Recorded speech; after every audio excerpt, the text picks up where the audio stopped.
안녕하세요. 정치를 쉽게 풉니다. 정치 10단! 오늘 뉴스버스는 윤석열의 아버지 집을 김만배의 누나가 산 것은 우연한 거래가 아니었다는 단독 보도를 냈습니다. 그러니까 2019년도에 윤석열 아버지의 집을 산 사람은 김만배의 누나가 아니라 김만배였다는 겁니다. 만약 김만배가 윤석열 아버지의 집을 산 게 사실이라면 대선 당시 우연한 거래라고 해명했던 윤석열은 허위사실 공표죄에 해당하는 것이고 동시에 제3자 뇌물죄가 성립될 수 있습니다. 자, 그러면 뉴스버스는 어떤 근거로 김만배가 그 집을 샀다고 얘기하는 걸까? 먼저 김만배와 김만배의 누나를 동시에 알고 있는 김만배의 측근 A씨가 등장했습니다. 김만배 씨의 누나가 대출금의 일부 자금을 보태서 윤 대통령 부친 집을 사들였는데 사전에 김만배 씨와 협의가 있었다. 누나가 집 잔금을 치르고 나서 매입 자금에 상응하는 돈 20억 정도를 김만배 씨가 누나에게 준 것으로 알고 있다. 그리고 검찰에서도 이 집의 실제 매입 자금을 김만배가 댄 것으로 보고 있습니다. 올해 초 검찰은 이 집을 대장동 사건 관련해서 몰수 보존 조치를 합니다. 그러니까 이 집을 산 돈이 대장동 범죄 수익으로 검찰도 판단했다는 얘기입니다. 그래서 뉴스버스가 검찰 관계자에게 이 집을 몰수 보존한 것은 결국 김만배 씨가 이 자택을 샀다고 보는 것이냐? 라는 문자 메시지를 보냈더니 검찰 관계자는 이렇게 답했다고 합니다. 대상자, 그러니까 김만배 씨 누나가 김만배 씨로부터 악의 또는 무상으로 범죄 수익을 교부받아 취득한 재산으로 보고 몰수 보존했다. 결국 그 누나가 김만배에게서 무상으로 돈을 받아 취득했다는 점을 검찰이 인정한 것입니다. 쉽게 말해 김만배의 돈으로 이 집을 샀다고 본다는 겁니다. 자, 이렇게 되면서 김만배와 윤석열 간의 연결고리가 보다 뚜렷해졌습니다.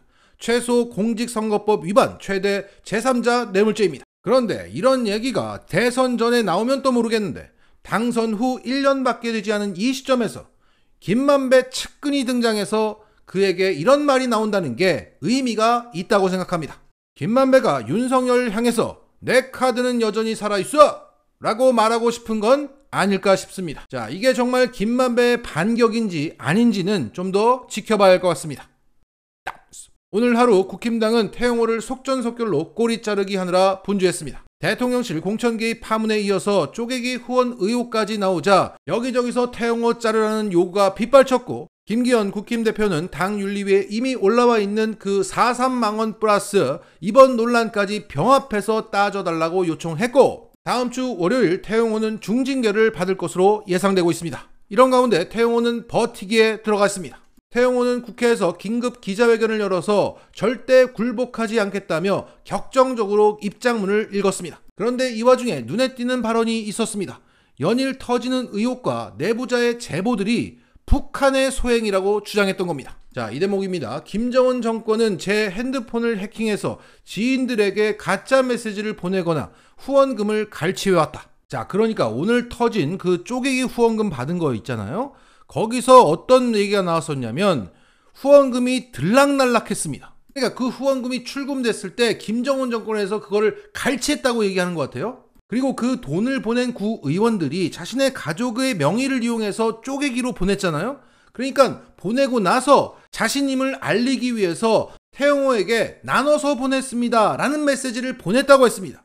그런데 그게 자신의 핸드폰을 해킹한 북한 소행이라는 겁니다. 자, 그리고 이런 말도 했습니다. 최근에 전국 단체인 대학생 진보 연합이 제 사무소에 무단 점거하는 사태도 벌어진 와중에 불법 녹음 유출이 벌어져서 정치 공세에 악용되는 사실에 당혹감을 감출 수 없습니다. 그러니까 그 대학생 진보 연합이 북한의 지령을 받아서 내 사무실로 침투해서 나의 말을 조작해서 뿌렸다. 이런 식의 얘기를 한 겁니다. 자, 이러면서 태영호는 이렇게 말합니다. 앞으로도 태영호 주기가 극심해질 것으로 예상한다. 때리면 때릴수록 더욱 강해지는 강철 같은 정치인이 되겠다. 야, 이 타이밍에 색깔론이 나올 줄은 꿈에도 몰랐습니다. 뭐 적의 적은 동지야 뭐 이런 겁니까? 야, 대단합니다. 자, 이런 정도의 정신 상태, 이런 기세면 앞으로 국힘당에서 중징계가 나온다고 할지라도 이게 그냥 그냥 잠잠히 있을 것 같진 않아요.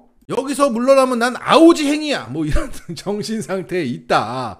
그래서 색깔론에 입각한 난생 처음 보는 지저분한 버티기가 나올 수 있다. 여기서 떨어지면 아오지행이에 목에 막 주사 맞고 막 이러니까.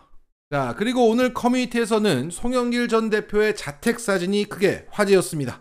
최근 송영길 전 대표는 돈봉투 의혹으로 인해서 검찰로부터 자택 압수수색을 당했고 그 압수수색 당시 검찰 관계자는 어두운 낯빛으로 이렇게 말했다고 전해지고 있습니다. 송영길이 이렇게 어렵게 살았어? 금방이라도 부서질 것 같은 의자에 앉은 송영 전 대표의 모습과 그 좁은 방 문턱에 누워있는 시시라는 이름의 애완견이 있습니다. 그리고 좁은 거실에 둘러앉은 송 전 대표의 가족 사진이 크게 회자되고 있습니다. 5선의 국회의원, 인천시장, 거대 여당의 당대표까지 지낸 사람의 집이라고 하기에는 믿기지 않을 정도로 소박합니다. 이런 집을 거하게 정치인의 집이라고 압수수색을 했으니 사람이라면 얼굴 낯빛이 어두워져야 정상일 겁니다. 현재 많은 시민들이 송영길의 진정성을 깊이 느끼고 있습니다. 그리고 시민들은 노회찬 전 대표까지 함께 소환하는 것을 보니까 그에게 노회찬마저 느끼고 있는 것 같습니다. 영길이 형 가자! 라슈스! 오늘 시민언론 민들레에서는 하버드를 최근 방문한 윤석열을 향해서 외교 참사를 규탄하고 윤석열 비판 전단지를 돌린 김명서 씨의 얘기를 다뤘습니다. 현재 이 김명서 씨는 하버드대 수학과 4학년생으로 윤석열이 연설하는 행사장에 들어가서 준비한 전단지 50장을 돌리다가 대통령실 경호처 직원의 제지를 당했고 그 전단지를 압수당했다고 합니다. 그 전단지 내용은 UAE 적은 이란이고 우리의 적은 북한이다 이렇게 말했던 윤석열의 발언, 중동 국가에 대한 미국의 냉전적 외교관, 그의 부안해동하는 윤석열의 행태를 비판했습니다. 또한 윤석열의 이런 단순한 사고관이 남북관계를 망칠 것을 우려하는 내용이었습니다. 자, 그래서 그에게 시위하게 된 경위에 대해서 물었더니 그는 이렇게 답했습니다. 이번 학기에 이슬람과 현대 무슬림 사회의 이해라는 수업을 듣고 있습니다. 이 수업에서 미국이 중동 지역에 끼친 정치적 영향에 대해서 공부하며 처음으로 미국의 냉전, 프록시전, 대리전 체제를 한국인으로서 익히 들어온 한국전쟁 또는 베트남 전쟁 밖에서의 맥락으로 보게 되었습니다. 이 전단 내용을 통해서 가장 알리고 싶었던 것은 윤 대통령의 UAE 적은 이란이다 이런 발언은 중동 국가 간의 종교, 인종, 다양한 문제가 얽힌 복잡한 맥락을 극단적으로 단순화하고 이들의 자주적 정치 외교를 무시한 냉전 체제의 미국의 외교 군사 정책과 맞닿아 있다는 점입니다.